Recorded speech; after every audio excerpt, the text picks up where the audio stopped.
Magandang araw po sa inyong lahat mga kapatid, Meloya po. Ngayon po ay muli na naman natin isisiwalat ang kasinungalingan ni Libayan. Tandaan nyo itong taong ito, abogado po ito, pero nuno ng sinungaling, brutally liar. Nung nakaraan nagkaroon ng diskusyon sa pagitan ko at doon sa vlogger niya na si Michael Machate. Hindi ito na ipagtanggol ng kanyang vlogger. Bagkos ang ginawa ni Libayan after ng debate, nag-damage control lang ito at binaligtad niya ang sitwasyon. Kami ang tinawag na sinungaling. Kami ang tinatawag na deceiver. Pero matagal na tayo nagbablog patungkol sa kasinungalingan ni Attorney Rani Randolph Libayan, isang abogadong sinungaling.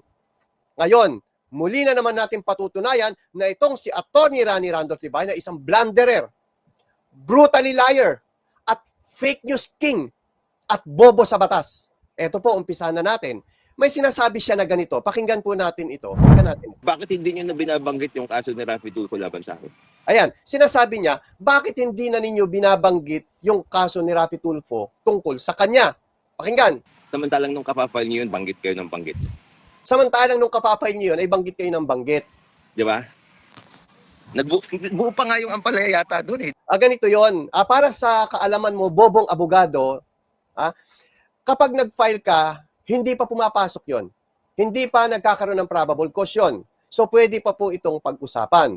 Pero kung ito ay nagkaroon na ng probable cause, hindi na po ito pwedeng pag-usapan. Kaya nung sabi nga mismo, ayon mismo sa kanya, bakit yung pagkaka-file ng kaso pinag-uusapan? Proud pa kayo. Yun ang ano niya rito sa content niya na ito. Pero ngayon daw ayaw ng pag-usapan. Alam niyo kung bakit? Tignan, basahin natin ito Basahin natin ito. Ang sabi dito, the sub judice rule aim to protect the right to a fair trial by limiting, tandaan nyo limiting public commentary on legal matters that are still being decided.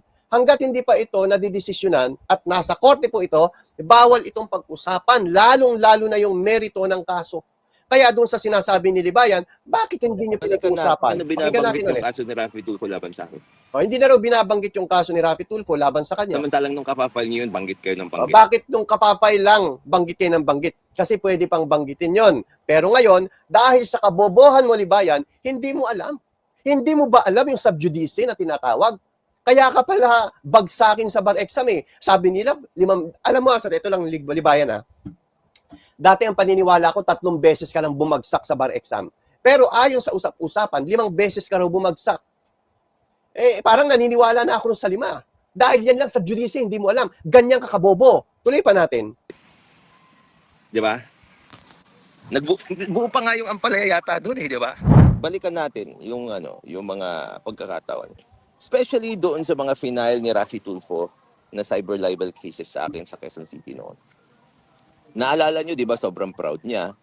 Ito yung sinasabi ko sa inyo na itong si Libayan, blunderer, fake news king, brutally liar. Pakinggan natin ulit ito para malinaw. Cyber libel cases sa akin sa Quezon City. Ayan, sabi niya, natatandaan ba ninyo yung kinaso sa akin ni Raffy Tulfo na cyber libel doon sa Quezon City? Tuloy. Naalala nyo, di ba, sobrang proud niya. Kasama niya doon, andun si... nakita doon yung mga ampalaya, lahat sina Attorney Garrett, sina Fiscal EJ. Sabi niya, nandun daw si Fiscal EJ. Kumbaga, sinamahan ni Fiscal, itandaan niyo prosecutor to totoong fiscal po, si Fiscal EJ. At siya po, hindi po siya nakikialam pagdating sa ganitong bagay. So, nagbibigay lang siya ng kanyang commentary, legal commentary, at bilang isang prosecutor. Ngayon, eto, sinasabi ni Libayan na sinamahan daw ni Fiscal EJ si Raffy Tulfo magsampa ng kaso sa kanya. Ganyan na ganyan po yung kasinungalingan na ikinalat ni Libayan na yung pagbibintang niya doon sa judge na isang mandarambong, manloloko, sinungaling. Ganun niya pagbintangan ang judge. Ganun siyang klase at uri ng tao na blunderer. Ulitin natin kung ano yung sinabi niya. Pakinggan natin. Nakita doon yung mga ampalaya, lahat sina Attorney Garrett, sina Fiscal EJ, yung mga abogado niya. Ayan. Sinasabi dito ni Libayan, kasama raw si Fiscal EJ. Nagbigay na po ng pahayag si Fiscal EJ patungkol dito. Ano pong sabi ni Fiscal EJ dito? Ito po, nag-post na po siya sa kanyang account. Ang sabi ni Fiscal EJ dito, I just want to inform everyone na fake news at isang malaking kasinungalingan ang sinasabi ni Libayan. Na nandun ako sa na nandun ako at sinamahan ko daw si SRT, si Senator Raffy Tulfo sa Quezon City Prosecutor's Office noong nag-file si SRT ng cyber libel. Complainant laban sa kanya. Hindi po yun totoo. Maraming salamat po. So nakita na ninyo rito yung pagiging blunderer ni Libayan, yung pagiging sinungaling ni Libayan. Ngayon, may kailangan pa ba akong patunayan?